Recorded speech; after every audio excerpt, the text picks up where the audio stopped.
estar con ustedes compartiendo la poderosa palabra de Dios.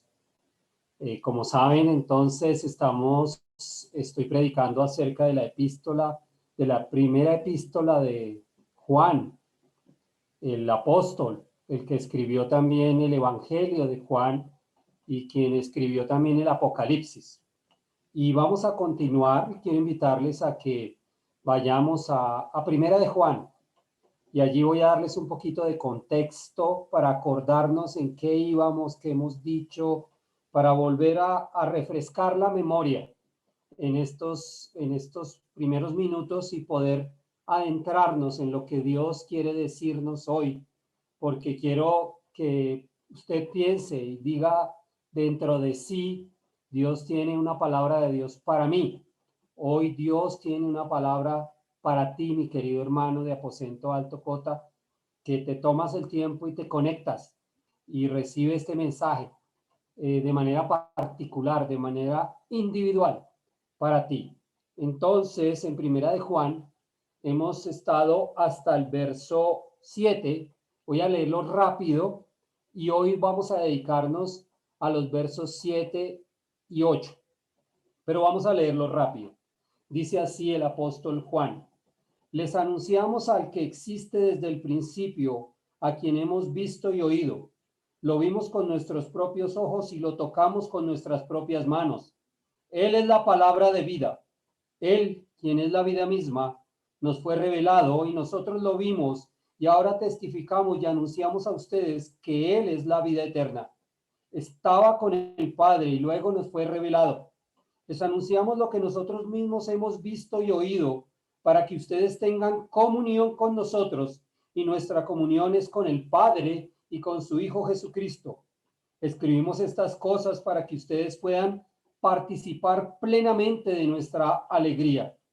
Este es el mensaje que oímos de Jesús y que ahora les declaramos a ustedes.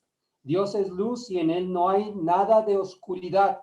Por lo tanto, mentimos si afirmamos que tenemos comunión con Dios, pero seguimos viviendo en oscuridad espiritual. No estamos practicando la verdad. Si vivimos en la luz, así como Dios está en la luz, entonces tenemos comunión unos con otros, y la sangre de Jesús, su Hijo, nos limpia de todo pecado. Y aquí viene el tema de hoy, versículos 8 al 10. Si afirmamos que no tenemos pecado, lo único que hacemos es engañarnos a nosotros mismos y no vivimos en la verdad. Pero si confesamos nuestros pecados a Dios, Él es fiel y justo para perdonar nuestros pecados y limpiarnos de toda maldad. Si afirmamos que no hemos pecado, llamamos a Dios mentiroso y demostramos que no hay lugar para su palabra en nuestro corazón. Bueno, amén y amén, y que Dios sea glorificado hoy con su palabra. Vamos a disponer nuestro corazón para exponernos a las Escrituras, y quiero pedirles el favor entonces que nos ubiquemos y nos concentremos en los versos 8 al 10. ¿Sí? Disculpen un segundo que estoy aquí batallando con algo de la presentación, pero listo. Entonces, en el contexto recuerden que Juan escribió esta carta con el propósito de fortalecer la comunión entre los hermanos. Había problemas doctrinales. Esta carta fue dirigida a unos hermanos por allá del primer siglo de Asia Menor. Esta carta fue escrita desde la ciudad de Éfeso, y el apóstol Juan, en el momento que la escribió, era el único sobreviviente de todos los demás apóstoles. El apóstol Juan ya era un anciano, era un hombre de avanzada edad, y le había dirigido esta carta a una segunda generación de cristianos que desafortunadamente no tenían el mismo fervor, ni el mismo amor, ni la misma pasión, ni la misma compasión de sus padres espirituales. No quiere decir que esa es la regla, pero así les ocurrió a ellos desafortunadamente. Entonces, he titulado esta charla Negando la realidad del pecado. Y entonces ustedes allí en su pantalla pueden estar mirando que está apareciendo, negando la realidad del pecado. Y vamos a titularla La negación y la confesión, dos polos opuestos. Y estamos enfocados en los versos 8 al 10. Siguiendo, pensando un poquito en la realidad, hay una imagen que ustedes están viendo ahí acerca de un hombre frente a un, le están tomando una foto. Y ustedes ven que detrás de él hay una realidad. Pero en la foto va a aparecer que todo es verde, que todo está conservada la naturaleza, pero la verdadera realidad es la que hay atrás. Entonces, ustedes han visto que durante este tiempo de pandemia, muchos han negado la pandemia y muchos han decidido rebelarse ante un hecho científico, ¿sí? Algunos han dicho que eso no es verdad, han dicho que es un engaño, que están manipulándonos, que el virus es creado. Bueno, eso es posible que el virus haya sido creado, pero la realidad de la pandemia no podemos negarla porque es un hecho científico, ¿sí? Es algo que está comprobado. Hay un virus en el mundo que está matando a las personas, ¿sí? Sin embargo, es impresionante encontrar personas que están como los de esa foto, como la foto que ustedes están viendo, que piensan que no hay virus, pero el virus sigue enfermando personas, sigue matando personas. Los hospitales se siguen colapsando. En Chile, en Brasil y en Italia, otra vez están allí buscando cómo aislarlos porque el virus sigue matando personas. Negar la realidad es un mecanismo de defensa, ¿sabían? Es un mecanismo de defensa para protegernos de la verdadera realidad. El alcohólico, el drogadicto, el jugador compulsivo, el golpeador suelen negar la realidad. Si el preadicto, digámoslo así, niega su problema, pues está en un peligro enorme. Yo no sé si ustedes han oído al fumador de marihuana, cuando se le confronta, casi siempre sus palabras son: sí, pues yo no le hago mal a nadie y yo pues lo puedo manejar, pero no sabe que está sumido en un problema que lo puede llevar a vagar por las calles. A veces un amigo es, digamos, que está propenso a la ansiedad y niega la realidad de la ansiedad. Entonces, cuando se niega la realidad, se impide que haya una corrección, que haya una verdadera solución al problema, ¿no? Entonces, el tema es como, por ejemplo, el padre maltratador, el padre abusivo, el padre golpeador, que considera que es normal maltratar verbal, física y emocionalmente, y que eso es normal, que así son todos los matrimonios, pero realmente está negando la realidad, está negando que es un abusador y un golpeador.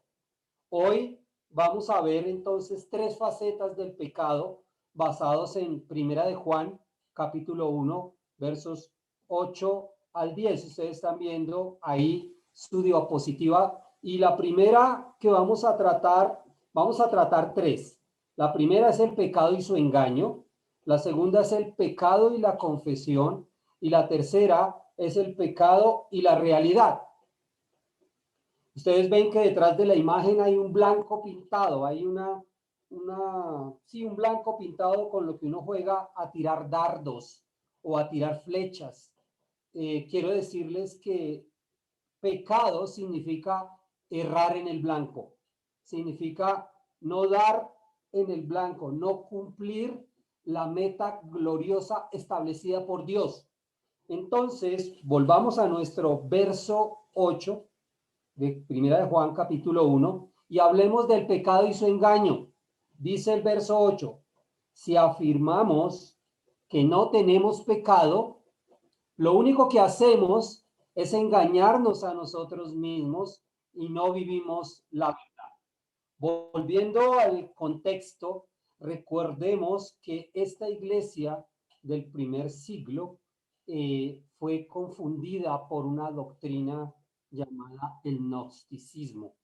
Este gnosticismo elimina, es una doctrina que elimina las consecuencias del pecado. Estos hermanos del primer siglo les dijeron, todo es espiritual y lo que haga usted con su cuerpo, pues no tiene trascendencia realmente. Entonces aquí el apóstol sigue refutando esa doctrina acerca de que lo que yo haga con mi cuerpo no es importante. El gnosticismo sí considera que hay un mal, pero que ese mal no impacta el alma. Repito, los gnósticos sí no niegan que hay un bien y un mal, pero ellos dicen que ese mal no impacta el alma, no afecta el alma. Sin embargo, Dios en su palabra dice a través de un profeta, el alma que pecare, esta morirá. Quiero decirles, mis queridos hermanos, que cuando pecamos, el pecado primero se concibe en el alma y lo ejecutamos en el cuerpo. Primero yo lo pienso, primero yo lo medito, primero yo lo concibo, primero yo lo planeo allí en mi alma. Y en mi alma están las emociones, el intelecto y la voluntad. O sea, en mi mente es donde yo estoy concibiendo mi pecado. Hay una frase común, mis hermanos, hablando de este verso, volviendo al verso 8, dice, si afirmamos que no tenemos pecado, lo único que hacemos es engañarnos a nosotros mismos y no vivimos en la verdad. Entonces, eh, aquí hay una segunda afirmación peligrosa. Recordemos que ellos ya habían hecho una afirmación en el verso 6. Ellos habían dicho, nosotros tenemos comunión con Dios. Afirmaban eso, dice el verso 6. Nosotros tenemos comunión con Dios. Pero el apóstol los amonestan, sí, pero ustedes todavía están en oscuridad espiritual. Todavía tienen prácticas espirituales.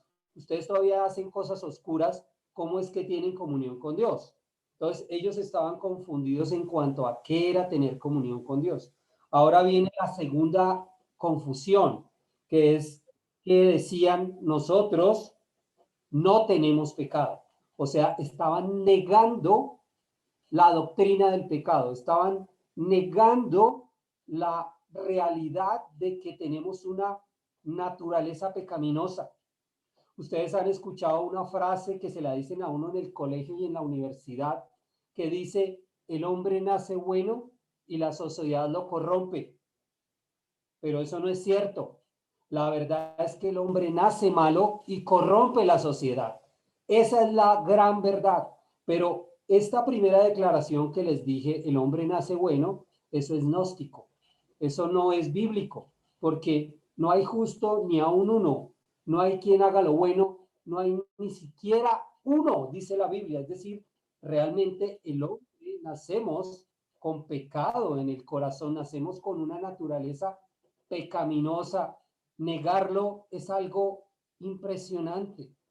Recordemos también, mis hermanos, que hay un movimiento por allí que está cogiendo muchísima fuerza y que ustedes están viendo en los diferentes noticieros, un movimiento feminista que dice, yo hago con mi cuerpo lo que quiera, porque no le hago mal a nadie. Ese es un movimiento pro-abortista que están asesinando niños en el vientre porque ellos dicen, mi cuerpo es mi cuerpo, pero no saben que dentro de ellos hay otro cuerpo que no les pertenece, que Dios lo creó, pero ellos lo están asesinando, están negando este pecado de no matarás, están negándolo. Y esto fue lo que le pasó a estos hermanos del primer siglo, que negaban la existencia, la realidad del pecado. Tal vez usted diga, no, este no es mi caso, yo sí lo acepto. Y ojalá que así sea, hermanos, porque dormimos con el enemigo, querido. Usted todos los días camina con el enemigo dentro de usted, con su carne, con su naturaleza caída y se acuesta con él. Y ese enemigo todos los días le habla al oído y lo invita a la desobediencia, porque por naturaleza queremos desobedecer. Ustedes también vieron en estos días que un influencer, alguien famoso, se mandó a ponerse senos por una apuesta que hizo, denigrando su cuerpo y afirmando que no hay problema con ello. Y cada vez esto está cogiendo mayor fuerza y cada vez la sociedad lo está aceptando y la iglesia también lo está aceptando. Pero eso no puede ser aceptado porque la palabra de Dios lo condena, lo contradice, lo rechaza. Dios no se agrada con eso. Mi querido hermano, espero que no te estés engañando a ti mismo, negando la naturaleza pecaminosa. Y yo te pregunto en esta mañana, ¿eres consciente que tienes una naturaleza caída que vive dentro de ti? Que se opone a todo lo que tenga que ver con Dios y que a esa naturaleza que está dentro de ti le desagrada la voluntad de Dios, que a menos que seas lleno del Espíritu Santo vas a deshonrar a Dios. Así que en este pasaje del verso 8 que estamos analizando dice que cuando uno no vive la realidad, porque es una realidad de que tenemos una naturaleza pecaminosa, básicamente estamos diciendo que no vivimos en la verdad. Dice, y la verdad no está en nosotros. En otras palabras, alguien que se llame cristiano y que niegue la presencia del pecado en su vida no es cristiano. Porque una de las grandes verdades en el Evangelio es reconocer que soy un pecador, reconocer que he caído, reconocer que en mis fuerzas es imposible agradar a Dios. Como les dije, mis hermanos, dormimos con el enemigo todos los días. Y todos los días ese es el enemigo a vencer a través de la meditación de la palabra de Dios y la oración. Y es la única forma de tener a la carne bajo control para no darle rienda suelta al pecado. Terrible problema que vivieron nuestros hermanos del primer siglo, pero terrible problema que podríamos vivir nosotros si no somos conscientes que tenemos una naturaleza pecaminosa, que la maldad está en mí. Pasemos al segundo punto que habla de el pecado y la confesión. El pecado y la confesión. Dice en el verso 9, pero si confesamos nuestros pecados a Dios, Él es fiel y justo para perdonar nuestros pecados y limpiarnos de toda maldad. Vuelvo a compartirles a ustedes, hermanos, que a veces esto es muy básico. Algunos de ustedes dirá, pues obvio, yo ya sé que hay que confesarle a Dios. Pero imagínate que esos hermanos del primer siglo, como habían sido permeados por ese gnosticismo y como habían sido convencidos de que lo que yo haga con mi cuerpo no tiene impacto alguno en el alma, pues ¿cuál confesión? Si yo no estoy pecando, estaban tal vez haciendo cosas deshonrosas, lo cual trajo división y falta de gozo a la iglesia porque se toleraban cosas. Pues entonces aquí el apóstol pasa a dar la solución, diciéndole, queridos, la solución es confesar nuestros pecados. Y la confesión, aquí la palabra clave es confesión. Cuando hablamos de confesión, estamos diciendo de hablar el mismo lenguaje, llegar a un acuerdo. La palabra confesión en griego es homologar. Tal vez usted ha escuchado esa palabra de homologar algo, significa igualar o copiar. La confesión es una práctica importante dentro del cristiano.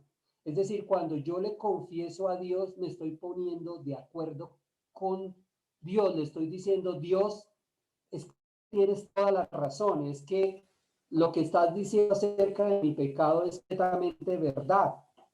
Aquí este verso también nos ayuda y nos muestra cómo se derruba la católica de confesarle los pecados a un sacerdote. porque aquí el verso dice que si confesamos nuestros pecados a Dios, entonces los pecados se le confiesan es a Dios, primeramente. La escritura es clara, se le confiesan directamente a Dios por el único intermediario que es Jesucristo, porque es en su nombre que lo hacemos, puesto que Él fue quien pagó nuestra deuda. Entonces, estos hermanos del primer siglo no consideraban que el pecado fuera una ofensa a Dios, porque esos hechos que hacían en su cuerpo pues eran normales. No sabían, no decían que estaban transgrediendo la ley de Dios. Estas actitudes, estas acciones, vuelvo y repito, trajo división sobre la iglesia y trajo hipocresía y trajo falta de gozo. Entonces, Juan les dice, queridos, necesitan arrepentirse de sus pecados, pero necesitan confesar a la manera de Dios, necesitan confesar como confesó David.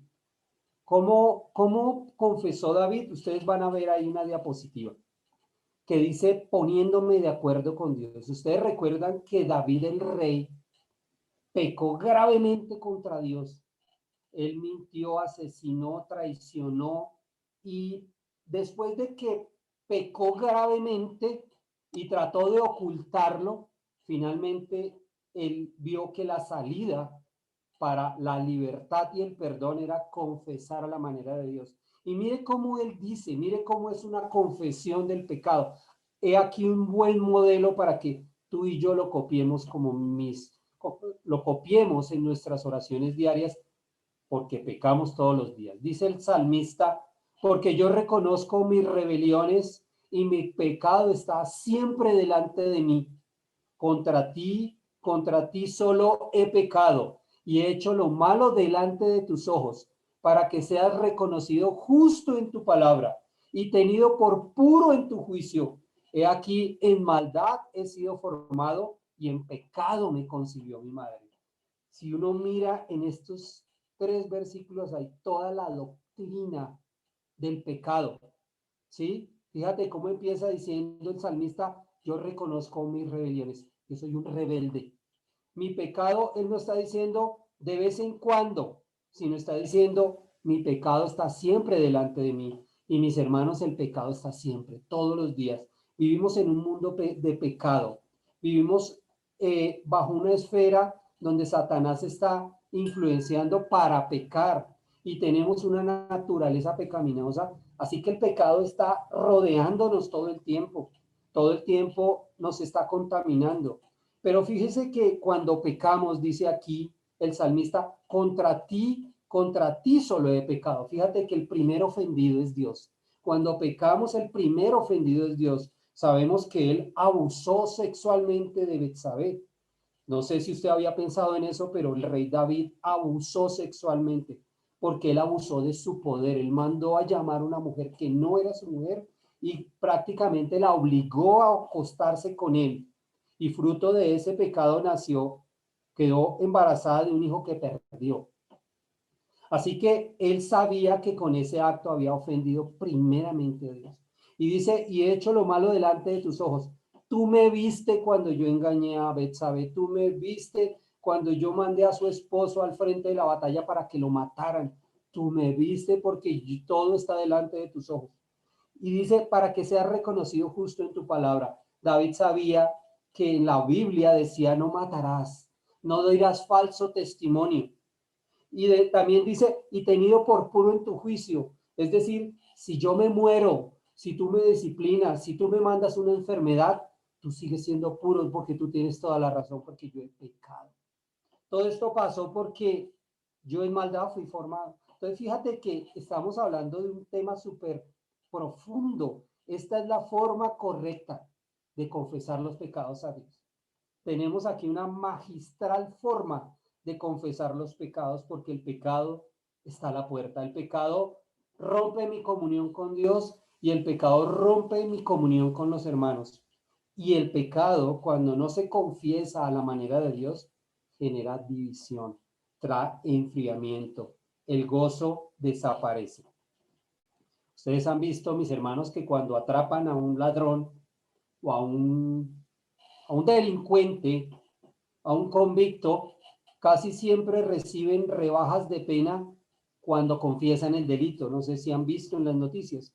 En algunos casos, pues los beneficios son extraordinarios y en algunos casos hasta libre quedan.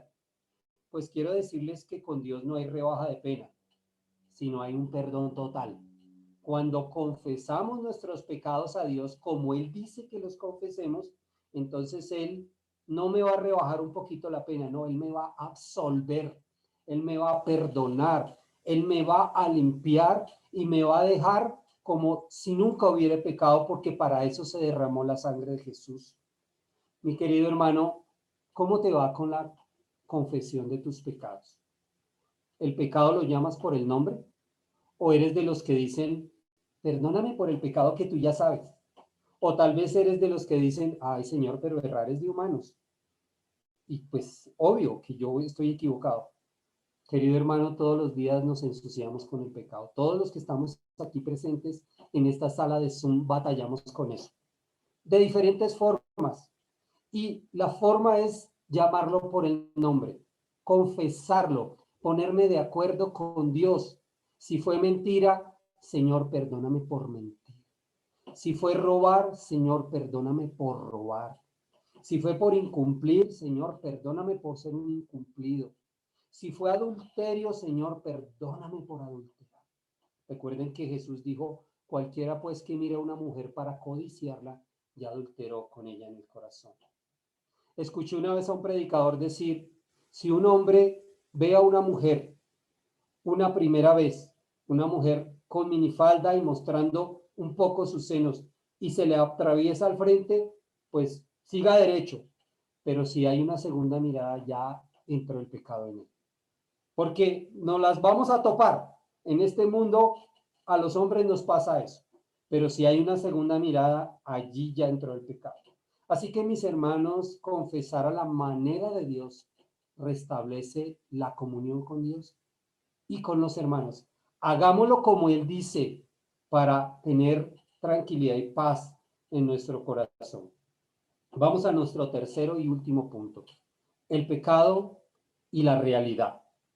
Entonces, el pecado y la realidad, pensando en el verso 10, y hemos visto que la gente hoy vive fuera de la realidad bíblica, porque la realidad bíblica dice que hay pecado, pero hoy estamos en unos tiempos que a lo bueno llamamos malo y a lo malo bueno. O sea, está bien eh, asesinar un niño en el vientre, ¿sí? Está bien asesinar un niño en el vientre, eso está bien. Y si usted critica eso, y si alguien me llega a escuchar a mí decir esto, esta grabación llega a gente de esos movimientos extremistas, yo puedo meterme en problemas, porque hoy a lo malo lo llaman bueno, y eso es tremendo. Dice el verso 10, si afirmamos que no hemos pecado, llamamos a Dios mentiroso y demostramos que no hay lugar para su palabra en nuestro corazón. ¿Ustedes recuerdan a Adán y Eva en el huerto, escondiéndose de Dios? ¿Recuerdan que ellos habían recibido las instrucciones súper claras de parte de Dios? Y ustedes se dieron cuenta que pecan y digamos como que el mecanismo automático fue esconderse. Yo le apuesto que usted se ha escondido alguna vez, yo lo he hecho, porque es que el pecado nos avergüenza y uno tiende a esconderse, y lo que hicieron Adán y Eva fue producto del pecado. Y yo les pregunto, ¿ustedes creen que nos podemos esconder de Dios? Pues por supuesto que no. Sin embargo, en esa escena ya del huerto del Edén, Dios le pregunta a Adán, ¿dónde estás tú?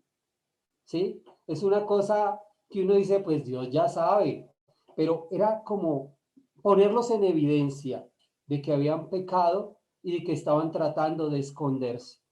En el versículo 10 dice que cuando negamos los pecados, le estamos diciendo a Dios, Dios, oye, eres un mentiroso. Pero Dios ya lo sabe, queridos. Él sabe que tú has mentido. Él sabe lo que tú estás pensando. Él conoce las intenciones de tu corazón.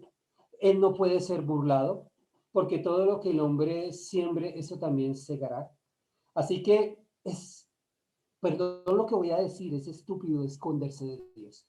Es una cosa súper loca, porque no podemos. Todas las cosas están desnudas delante de Él. Ustedes han visto que la gente que dudan de que ha dicho la verdad, entonces le ponen un aparato que se llama detector de mentiras. ¿Sí? Es un aparato que le conectan unos diodos en los brazos, en el cuerpo, para determinar que si está mintiendo, entonces el corazón se le acelera, entonces los músculos se tensionan y entonces es una manera humana de determinar si la persona está diciendo la verdad o no. Pues quiero decirle que Dios no necesita ese aparato. Él ya lo sabe.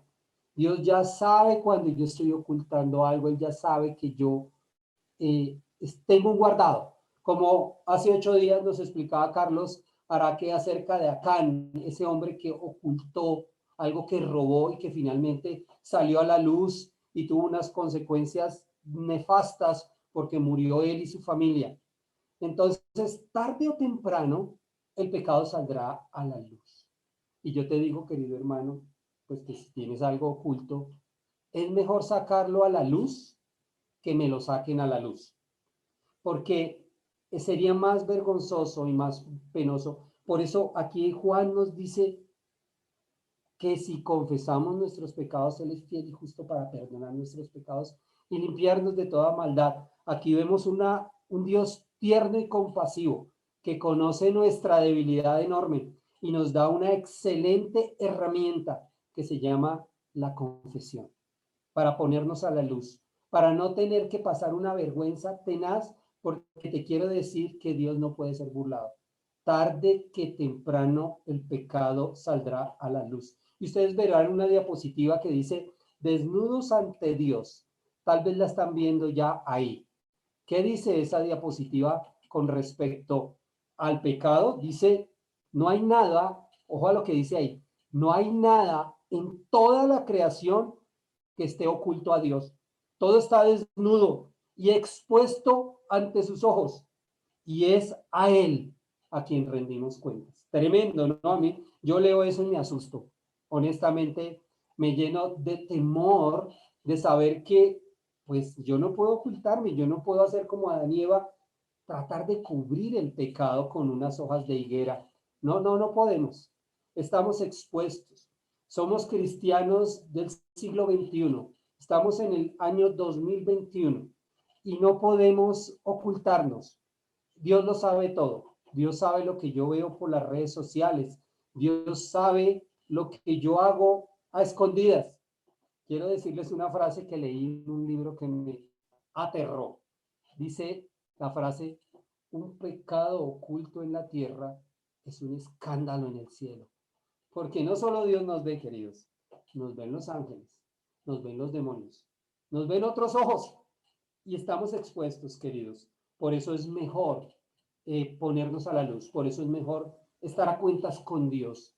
Y yo te invito, hermano, a examinarte. Yo mismo me estoy examinando de no tener ningún guardado, de no tener ningún calentado por ahí, porque no quiero que me lo saquen a la luz. Prefiero en la intimidad con Dios decirle, Dios, tengo este guardado que tú ya conoces. Tú lo conoces y te pido perdón por hacer esto que no te gusta, que no te agrada. Por favor, límpiame, líbrame, lávame con tu sangre. No quiero andar con esto oculto, no quiero traer unas consecuencias sobre mi vida y sobre la de mi familia. Recuerda que tener algo oculto impide que tu comunión con Dios sea genuina.